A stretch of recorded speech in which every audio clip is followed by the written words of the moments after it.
¿Qué pasa, YouTube? 6 Foot Hacks here. Have for you guys today the official week 1 team building video of Pokemon 4 Glory Season 2 for the Durham Druddigons. We are going to be taking on the Montreal Explouds, coached by Nidor. His channel link and stuff will be down below, as well as a link to the P4 Glory, Pokemon 4 Glory YouTube and Twitter. I'm pretty sure that we are going to be doing power rankings on the YouTube channel there, so that's going to be pretty cool. Hopefully the Durham Druddigons will stay on top and we will make it to the finals. Even though it's already week 1, we got to set our goals. We are definitely going to make it to the finals, and this is going to be our first opponent. So the teams should be on the side here for you guys to see.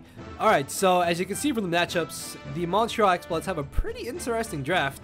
There's honestly not too many threats I'm worried about. The biggest issues, the 3 biggest issues I think are going to be the combination of Zapdos and Rotom, just because dual electric types, especially with Rotom Wash having access to Hydro Pump and Zapdos being able to run Heat Wave and HP Ice, could be very, very hard to deal with. So the combination of those two could be really annoying. Next, Gardevoir. I definitely think he needs to bring Gardevoir because he doesn't have anything to stop me from just clicking the Volt Switch with my Raichu, and if I'm Spexed, I'm going to be doing a lot of damage and revenge killing a lot of Pokemon that way. So I can see him bringing Trace, just to Trace Lightning Rod, so I can see him definitely bringing Gardevoir. Not to mention that if it is an offensive set, it could be a bit of a problem, so gotta watch out for that. And then finally, Exploud is honestly the main Pokemon I think he's gonna bring, not just because it is his mascot, but because Exploud actually has a really good matchup in this game.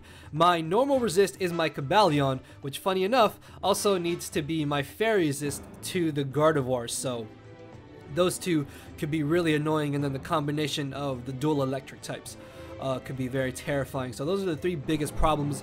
Mega Pinsir, I can deal with Mega Pinsir. I mean, I have Garchomp with Rough Skin and Rocky Helmet. I also have Raichu to check it. I have Mega Aerodactyl, and then Haxorus could maybe be a problem. I'm really 50-50 on whether or not he's going to bring Haxorus, to be perfectly honest with you guys. So let's take a look at what I think he's going to bring. First off, the Exploud for sure, Mega Pinsir, and then if he's going to bring Mega Pinsir, he's got to bring Zapdos because that can definitely get rid of Stealth Rocks. Gardevoir, like I mentioned, could be maybe like an Assault Vest set with Trace, or like a defensive supportive set with Wish and Protect, so I can see that coming. Haxorus, little 50-50. If he doesn't bring Haxorus, then I can definitely see him bringing Uxie or the Aggron, definitely for Stealth Rocks, because rocks are always important. And if he doesn't have rocks, then that just means the matchup is a lot better for me. But I definitely see him choosing Uxie over Aggron. Uxie is also kind of annoying because it gets so many different moves and has so much coverage. It's absolutely insane. I definitely want to draft this in the future, but I can definitely see him bringing Uxie. And then finally off, Rotom Wash. Just Rotom Wash in general has a really good matchup in this game. Not to mention that this is his best switch into a potential Choice Banded V-Create from Victini. Plus, Rotom Wash is just really damn annoying to this team, because if I do bring Victini, then he can easily bring this in after I pick something off, or if I do just go for the fire type move, he just brings it in for free, and then I have to choose to either switch in to take a Volt Switch, or take a Hydro Pump, or a Will-O-Wisp, or even a Pain Split. So actually, now that I think about it, maybe Rotom. Actually, yeah, the combination of Rotom and Zapdos, like I said, are going to be really, really annoying. Zapdos just because it can definitely guarantee get rid of Stealth Rock. So let's take a look at the first Pokemon the Durham Druddigons are going to be bringing, and that is going to be Cesaro, the Mega Aerodactyl. I want to give a huge shout out to the boys Harris is Awesome and Wilmar for helping me team build. And actually, Wilmar came up with the set, and we tweaked around the EVs and stuff. But this set means that Mega Aerodactyl can easily 2 or 3 hit KO the Exploud's entire team, basically. It would be nice to have Stone Edge for that extra damage. Stone Edge unfortunately does have a higher chance to miss, and the damage output in theory isn't really going to matter too much. Like, for example, I think Stone Edge to Zapdos to max defense, max HP Zapdos does like 75 to 90%. It's around that range, but Rock Slide already does 60 to 71%. So after Stealth Rocks, if he's not fully defensive bulky, then I'm gonna knock him out with Rock Slide anyways. So that's really good. Crunch should always 2 a KO Uxie unless it's Colbur Berry. So I could see him definitely bringing Colbur Berry just because we do have 2 solid dark types in Greninja and Skuntank. I really don't think he's going to bring the Decidueye. I feel like the Decidueye really just has a terrible matchup this game. Aerial Ace is able to knock out Decidueye depending on the spread. I think we can also 2-hit KO Exploud depending on if he's running max HP or not. And then Rock Slide does... let me see. 32 to 38% to max defense, max HP, Rotom Wash. And then we can easily 2-hit KO the Gardevoir or just OHKO it after a bit of chip damage and rocks damage, so that's really good.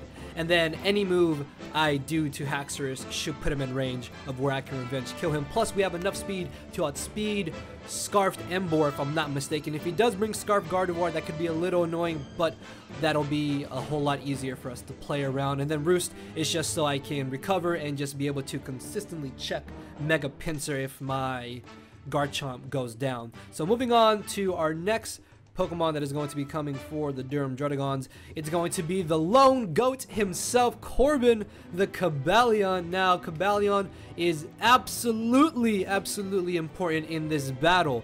This thing needs to check his 2 biggest, especially offensive threats, while also hopefully being able to take a hit from Zapdos and Rotom Wash. So Cobalion has a lot of pressure in this battle, and we are running an Assault Vest because this basically just needs to take special hits. It's gonna chew up Psyshocks from Gardevoir anyways. So Close Combat is able to just straight OHKO Exploud, which is really awesome. Volt Switch is going to be nice to be able to gain momentum if I predict them to switch out. Iron Head is, I think, just mainly for the Gardevoir. It's able to OHKO it after Stealth Rocks. And then Stone Edge. Unfortunately, Stone Edge only does 30 to 35%, but there's a chance that we can maybe pop a Chardy Berry on the Zapdos, so then later our Mega Aerodactyl can knock it out with Rock Slide. So that's pretty cool. But it's also able to 2-hit KO Rotom Wash depending on the EV spread, and we always live 1 Inferno Overdrive or 1 all-out pummeling from Modest Z-move Exploud. So we can switch it in, and if he predicts me to switch it in and he goes for his Z-move, then he's going to be able to do, I think, about 70-ish%. That's like the maximum damage I think he does, which is really nice. We're able to outspeed min speed Zapdos, and I think we outspeed timid max speed Gardevoir if he's not running any speed EVs. Yeah, we can also outspeed Adamant Haxorus if he's running max speed with an Adamant Nature. We outspeed it by 1 point before a Dragon Dance to put it in range of where we can revenge kill it, so that's pretty cool. So moving on to our third member, we have Guillermo the Garchomp, which is really awesome because I'm hoping that this is going to put in a lot of work. Originally we had Toxic over Dragon Claw, but last minute I changed Toxic to Dragon Claw because the more you think about it, we have Poison Jab, then Dragon Claw is just a nice spammable move. Dragon Claw can actually 2-hit KO Exploud depending on his spread.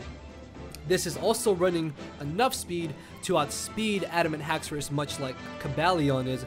Rock Tomb is really awesome because we're going to be able to knock out the Pinsir after Rocky Helmet and Rough Skin, and if for some reason he lives, then he's going to be at -1 speed. We can also -1 speed the Haxorus if he's not in range of where Dragon Claw can knock him out, so he can then be revenge killed by something else on the team or by this Garchomp. And I think that's really it. It's really nice to stop most of his speed boosting mons, and it can also do a really decent bit of damage to the Regice. Also, if for some reason he's got like Scarf Rotom, then that could be pretty cool, and I guess Scarfed Emboar as well. This actually needs to be my check to Scarfed Emboar, so if he brings like HP Ice Emboar and predicts me to switch this in, then that could be a little bit annoying. But this is really the main reason I don't think he's gonna bring Aggron. Like, Aggron can literally do nothing to Garchomp. At least I don't think so. I think it learns Ice Punch, but I mean that's probably gonna do like 5, so I'm really not concerned about that. And then Poison Jab is mainly for the Gardevoir, which we can knock out after Stealth Rocks, depending on his EV spread. Unfortunately, Return is able to 2-hit KO us, but that's going to be a whole lot of chip damage that Pinsir is going to be taking, and then it's going to be in range of where we can revenge kill it. And obviously getting up Stealth Rocks is going to be very, very important. We can outspeed non-max speed Zapdos, and we outspeed Gardevoir and Exploud and non-scarfed Emboar, as well as Rotom. I think we outspeed Rotom as long as he's not running like max speed, so that's pretty cool. Moving on to the fourth Pokemon, of course, we have Vicente the Victini. Oh man, I'm so happy that we got Victini again in the Pokemon 4 Glory, man. It's a sign, guys. We're going to the finals, like I said. We got this. So, of course, we have our second Assault Vest Pokemon here. Vicente is the main answer to his Gardevoir alongside my Cobalion. So it's going to be really nice. This is also the dedicated lead in this matchup because I'm thinking that he's either going to be leading off with Rotom or with Uxie. Rotom is just an amazing lead in general, but that's kind of easy to counter, so I'm thinking maybe he'll think ahead, or he'll lead with Uxie just to want to get up his rocks right away, or just see what I want to lead with, knowing that I can't just straight OHKO a Uxie. So that's kind of the idea behind making Victini our dedicated lead. It would be nice to have Psychic on this set, but I am definitely 110% sure he's going to be bringing that Rotom, so I need to have Energy Ball to be able to 2-hit KO it, as long as he's not like Spadef bulky, but he'll probably be more physically defensive to take banded V-Crates.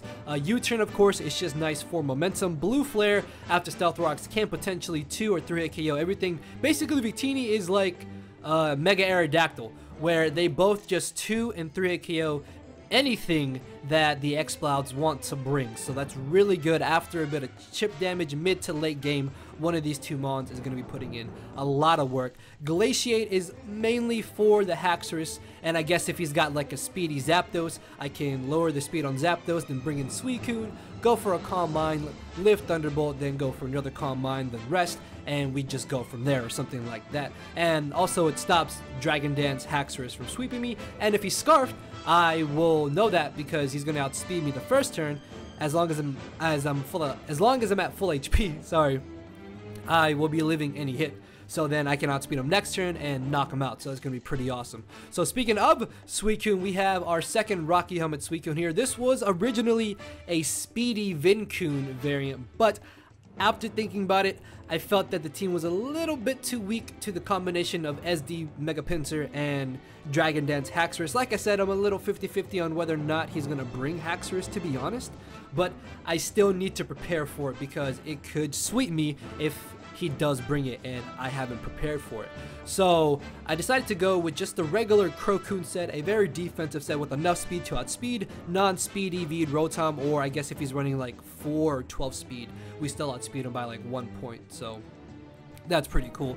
And this is able to chip down his Haxorus and chip down his Mega Pinsir. I really wanted to have Ice Beam as the final move, but Calm Mind in theory just works so well because it gives me a late game sweeper and it gives me something that could potentially set up against the Rotom and the Zapdos, making them that much less of a problem, while at the same time having Rocky Helmet and Rough Skin and Rocky Helmet on Garchomp means I can still kind of pseudo check the Haxorus and the Mega Pinsir alongside my Garchomp to put them in range of where they can be revenge killed. And the Pokemon that is going to be revenge killing them is going to be Rennie the Raichu. This was actually originally going to be Frostlass with Ice Shard, which is something I was so excited to use, but after thinking about it more in theory, Raichu was a lot better in this matchup. Funny enough, there's nowhere I can put these 4 EVs where it would actually matter or change anything, so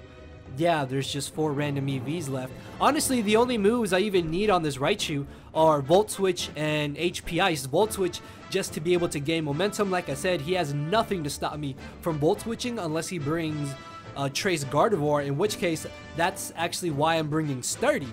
So if he does think, oh hey, Raichu's here, I can switch into Trace Gardevoir and I'll Trace Lightning Rod and he'll give me the boost.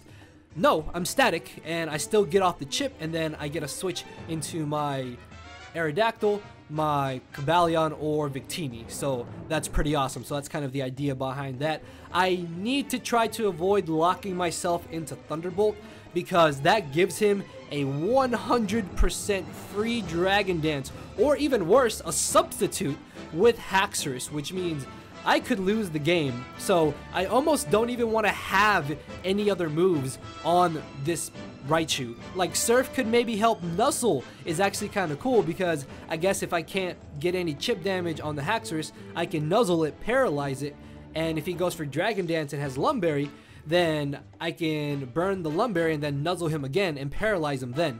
Or if he's like sub Lumberry, I lose. So yeah, I need to avoid locking myself into Thunderbolt or Nuzzle. Volt Switch is fine, because I'm going to be switching out anyways. As long as Haxorus does not set up in front of my Raichu, we're good to go. So yeah guys, that is the squad. We have Rennie the Raichu, OG the Suicune, Vicente the Victini, Guillermo the Garchomp, Corbin the Cobalion, and Cesaro the Mega Aerodactyl. Again guys, let me know what you think about our week 1 squad in the comment section below. Week 1 battle will be going up tomorrow, so make sure to check that out guys, and show off your support for the Durham Druddigons. So let's hopefully take another championship.